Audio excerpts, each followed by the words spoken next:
Bonjour à toi, je m'appelle Eudes, je suis entraîneur naturel et dans cette vidéo, en 3 minutes, je vais t'expliquer en quoi consiste ma méthode, comment elle peut t'aider à te remettre en mouvement dans la joie si tu es une femme entre 30 et 60 ans et surtout pourquoi c'est bénéfique si tu vis en ville actuellement.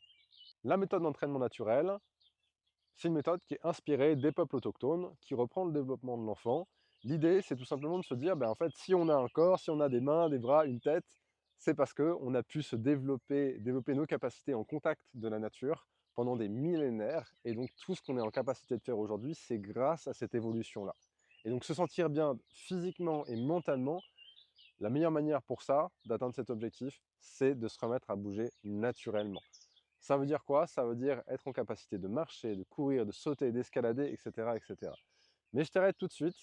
Moi, mon objectif, c'est pas d'aller chercher de la performance sportive, c'est justement d'aider des femmes qui ont besoin de se remettre en mouvement, mais qui justement soit ont un peu plus de 30 ans et qui souvent ont eu des enfants avec un périnée du coup qui a besoin d'être retonifié, ou soit des femmes qui ont plus de 50 ans, et là la problématique de fond, c'est la ménopause. L'intérêt, au-delà évidemment des bienfaits physiologiques, du fait de développer un peu plus de masse musculaire, de se sentir mieux dans son corps, c'est surtout le fait que c'est tellement plus agréable de le faire en nature, ou en tout cas de pouvoir le faire en nature. Et c'est là où c'est important que tu comprennes que si tu vis en ville, c'est tout à fait possible pour toi de pratiquer cette méthode, et c'est même encouragé. Moi, justement, je te propose de commencer par une routine de 10 minutes, parce que je sais aussi que tu n'as pas beaucoup de temps dans ton quotidien. Et pour ça, je vais commencer par reprendre le développement de l'enfant. Donc, on ne va pas partir sur escalader des arbres ou je ne sais pas quoi pour commencer. On va commencer sur des mouvements simples, mais efficaces. Et moi, dans la routine, je vais proposer 3 exercices. Premier exercice, c'est le 4 pattes. Alors, le 4 pattes, on passe tous par là, ou presque quand on est bébé. C'est un exercice qui est hyper complet, qui va te permettre de développer ta mobilité du haut et du bas du corps. Ça va aussi te permettre de relâcher un petit peu le stress. C'est un exercice qui est très intéressant parce qu'il faut arriver à repousser le sol. Évidemment, je propose des adaptations pour les personnes qui auront du mal à faire cet exercice-là. Le deuxième exercice, ça va consister à venir descendre, poser un genou et venir s'accroupir. Là encore, je proposerai des adaptations.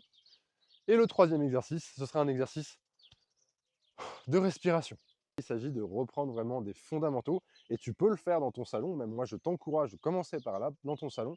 Et ensuite, progressivement, tu pourras voir comment faire la transition pour mettre ces techniques-là en nature. Je fais toujours cette transition. Commencer par découvrir des techniques dans ton salon parce que c'est un environnement que tu connais, qui est sécurisant, parce qu'il ne fait pas froid ou trop chaud, ou alors parce que c'est pas trempé, parce qu'il vient de pleuvoir. C'est beaucoup plus simple à aborder d'être dans son salon. Et puis, ça te permet d'être régulière. Et quand tu as le temps, tu vas dans un parc, tu vas dans une forêt, et là, tu vas pouvoir prendre plus de temps pour explorer tes capacités et te sentir à nouveau bien dans ton corps. Je terminerai en te disant que je travaille avec une nutritionniste qui est spécialisée dans les troubles du comportement alimentaire. Donc tu verras, il y a différents modules aussi que j'ai pu proposer grâce à elle.